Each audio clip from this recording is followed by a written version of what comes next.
ಒಂದೊಳ್ಳೆ ಪರಿಮಳದಿಂದ ಕುಡಿಯಿರುವಂತಹ ಅವರೆಬೇಳೆ ಮತ್ತು ಆಲೂಗೆಡ್ಡೆ ಹಾಕಿ ಸಾಂಬಾರು ಈ ರೀತಿಯಲ್ಲಿ ರೆಡಿ ಮಾಡ್ಕೊಂಡಿದ್ದೀನಿ. ಅದನ್ನು ನಿಮ್ಮೊಂದಿಗೆ ಇವತ್ತು ಶೇರ್ ಮಾಡ್ತಾ ಇದ್ದೀನಿ. ತಡ ಮಾಡದೆ ವಿಡಿಯೋ ಸ್ಟಾರ್ಟ್ ಮಾಡೋಣ.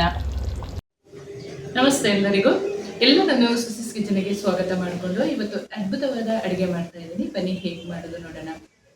ನಾನು ಮಾಡುವ ಅಡುಗೆಗಳು ನಿಮಗೆ ಇಷ್ಟ ಆಗ್ತಿದ್ರೆ ದಯಮಾಡಿ ಸಬ್ಸ್ಕ್ರೈಬ್ ಮಾಡಿಕೊಂಡು ನಿಮ್ಮ ಫ್ರೆಂಡ್ಸ್ ಆ್ಯಂಡ್ ಫ್ಯಾಮಿಲಿಗೆ ಹೆಚ್ಚು ಹೆಚ್ಚು ಶೇರ್ ಮಾಡಿ, ಲೈಕ್ ಮಾಡೋದನ್ನು ಮರಿಬೇಡಿ. ನನ್ನ ಚಾನಲ್ಗೆ ಸಪೋರ್ಟ್ ಮಾಡಿ. ಇವತ್ತು ನಾವು ನಮ್ಮ ಮನೆ ಸ್ಟೈಲಲ್ಲಿ ಅವರೆಕಾಳು ಮತ್ತು ಆಲೂಗೆಡ್ಡೆ ಹಾಕಿ ಹೇಗೆ ಸಾಂಬಾರು ಮಾಡೋದು ಅಂತ ತೋರಿಸ್ಕೊಡ್ತಾ ಇದ್ದೀನಿ.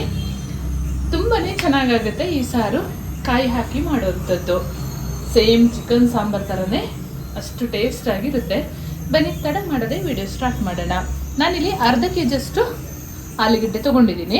ಟೊಮೆಟೊ ಕೂಡ ಒಂದು 5 ಹಾಕ್ಕೊಳ್ತೀನಿ, ಚೆನ್ನಾಗಾಗುತ್ತೆ. ನೀಟಾಗಿ ವಾಶ್ ಮಾಡಿಕೊಂಡು ಕಟ್ ಮಾಡ್ಕೊಳ್ಳೋಣ. ಅವರೆಕಾಳನ್ನು ಉಪ್ಪು ಹಾಕ್ಕೊಂಡು 2 ವಿಷಲ್ ಮಾಡ್ಕೊಂಡಿದ್ದೀನಿ. ನೋಡಿ, ಈ ರೀತಿಯಲ್ಲಿ ಬೇಯಿಸ್ಕೊಂಡ್ರೆ ಆಯಿತು. ಅವರೆಕಾಳು ಮತ್ತು ಆಲೂಗೆಡ್ಡೆ ಸಾರು ಮಾಡ್ಕೊಳ್ಳೋಕ್ಕೆ 1 ಗೆಡ್ಡೆ ಬೆಳ್ಳುಳ್ಳಿನ ಸಿಪ್ಪೆ ತೆಗೆದು ಹಾಕ್ಕೊಂಡಿದ್ದೀನಿ. 1 ಕಾಯಿನ ಕಟ್ ಮಾಡಿ ಹಾಕ್ಕೊಂಡಿದ್ದೀನಿ. 1 ಚಮಚದಷ್ಟು ಧನಿಯಾ ಕಾಳು, 1 ಚಮಚದಷ್ಟು ಜೀರಿಗೆ, 4 ಲವಂಗ, 1 ಏಲಕ್ಕಿ, 1 ಇಂಚಷ್ಟು ಚಕ್ಕೆ ಹಾಕ್ಕೊಳ್ತಾ ಇದ್ದೀನಿ. ಇದನ್ನು ನೈಸಾಗಿ ಗ್ರೈಂಡ್ ಮಾಡ್ಕೊಳ್ಳೋಣ. 1 ಟೊಮೆಟೊನ ರುಬ್ಬುವಾಗನೇ ಹಾಕ್ಕೊಳ್ತಾ ಇದ್ದೀನಿ. 2 ಮೀಡಿಯಮ್ ಸೈಜ್ ಈರುಳ್ಳಿ ಹಾಕ್ಕೊಳ್ತಾ ಇದ್ದೀನಿ. ಒಂದು ಸ್ವಲ್ಪ ಹುಣಸೆ ಹಣ್ಣನ್ನು ಕೂಡ ಸೇರಿಸ್ಕೊಂಡು ರುಬ್ಕೊಳ್ಳೋಣ. ಚೆನ್ನಾಗಾಗುತ್ತೆ ಇದು. ಎಲ್ಲವನ್ನು ಮಿಕ್ಸಿ ಜಾರಿಗೆ ಸೇರಿಸ್ಕೊಳ್ಳೋಣ.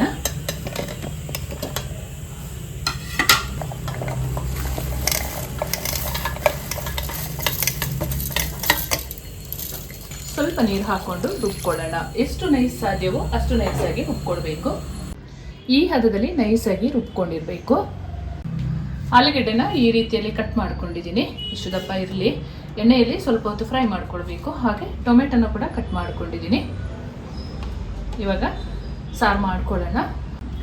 ಅವರೆಕಾಳು ಸಾರು ಮಾಡಲಿಕ್ಕೆ ಒಂದು ಪಾತ್ರೆ ಬಿಸಿಗೆ ಇಟ್ಕೊಂಡಿದ್ದೀನಿ.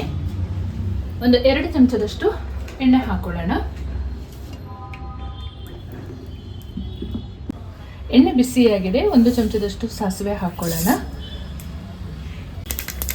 ಸಾಸಿವೆ ಚಿಟಪಟ ಅನ್ನುವಾಗ 1 ಈರುಳ್ಳಿನ ಕಟ್ ಮಾಡಿ ಸೇರಿಸ್ಕೊಳ್ಳೋಣ. ಈರುಳ್ಳಿನ ತುಂಬ ಫ್ರೈ ಮಾಡ್ಕೊಳ್ಬೇಕು. ನಮ್ಮ ಮನೆಯಲ್ಲಿ ಈ ರೀತಿಯಲ್ಲಿ ಅವರೆಕಾಳು ಮಾಡಿಕೊಟ್ರೆ ತುಂಬಾ ಇಷ್ಟಪಡ್ತಾರೆ.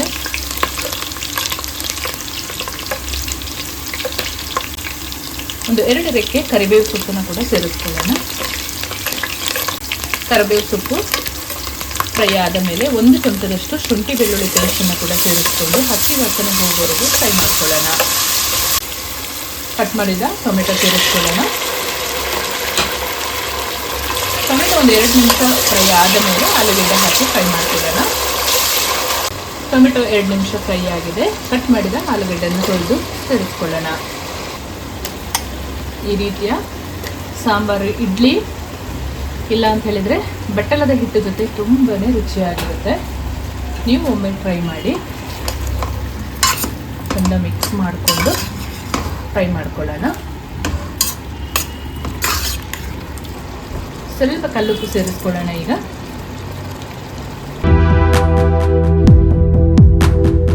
ಮುಚ್ಚಿ ಎಣ್ಣೆಯಲ್ಲೇ ಬೇಯಿಸ್ಕೊಳ್ಳೋಣ. ಈ ಹದದಲ್ಲಿ ಬೇಯುವಾಗ ರುಚಿಗೆ ತಕ್ಕಷ್ಟು ಅಚ್ಚ ಖಾರದ ಪುಡಿಯನ್ನು ಸೇರಿಸ್ಕೊಳ್ತಾ ಇದ್ದೀನಿ. 2 ಚಮಚದಷ್ಟು ಹಾಕ್ಕೊಳ್ತೀನಿ ನಾನು. ನಿಮ್ಮ ಮನೆಯ ರುಚಿಯ ಅನುಗುಣವಾಗಿ ನೀವು ಹಾಕ್ಕೊಳ್ಳಿ. 1 ಚಮಚದಷ್ಟು ಅರಿಶಿನ ಪೌಡರ್, 1 ಚಮಚ ಸಾಂಬಾರು ಪುಡಿ ಸೇರಿಸ್ಕೊಳ್ಳೋಣ. ಚೆನ್ನಾಗಾಗುತ್ತೆ.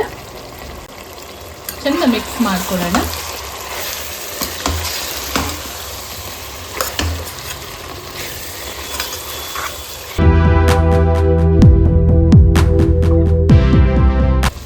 ಆಲೂಗೆಡ್ಡೆ ಎಲ್ಲ ಮಸಾಲೆ ಜೊತೆ ಈ ಥರ ಮಿಕ್ಸ್ ಆಗುವಾಗ ಬೇಯಿಸಿದ ಅವರೆಕಾಳನ್ನು ಸೇರಿಸ್ಕೊಳ್ಳೋಣ. ನೀರು ಸಮೇತ ಹಾಕ್ಕೊಳ್ಳೋಣ. ರುಬ್ಬಿದ ಮಸಾಲೆ ಕೂಡ ಇವಾಗಲೇ ಸೇರಿಸ್ಕೊಳ್ಳೋಣ. ಸ್ವಲ್ಪ ಜಾರ್ ತೊಳೆದ ನೀರನ್ನು ಕೂಡ ಹಾಕ್ಕೊಳ್ಳೋಣ.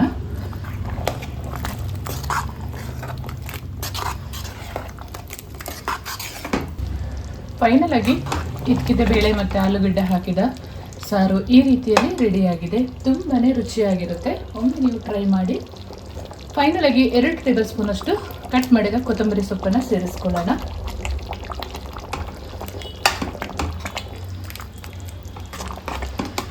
ತುಂಬ ತೆಳ್ಳಗೆ ಮಾಡಿದರೆ ಅಷ್ಟು ಚೆನ್ನಾಗಾಗಲ್ಲ. ಈ ಹದ ಕರೆಕ್ಟ್ ಆಗಿದೆ. ಒಳ್ಳೆ ಘಮ ಘಮ ಪರಿಮಳ ಬರ್ತಾ ಇದೆ ನೋಡಿ. ಈ ಹದದಲ್ಲಿ ರೆಡಿ ಮಾಡ್ಕೊಂಡಿರಬೇಕು. ನಾನು ಮಾಡುವ ಅಡುಗೆಗಳು ನಿಮಗೆ ಇಷ್ಟ ಆಗ್ತಿದ್ರೆ ದಯಮಾಡಿ ಸಬ್ಸ್ಕ್ರೈಬ್ ಮಾಡಿಕೊಂಡು ನಿಮ್ಮ ಫ್ರೆಂಡ್ಸ್ ಆ್ಯಂಡ್ ಫ್ಯಾಮಿಲಿಗೆ ಹೆಚ್ಚು ಹೆಚ್ಚು ಶೇರ್ ಮಾಡೋದನ್ನು ಮರಿಬೇಡಿ.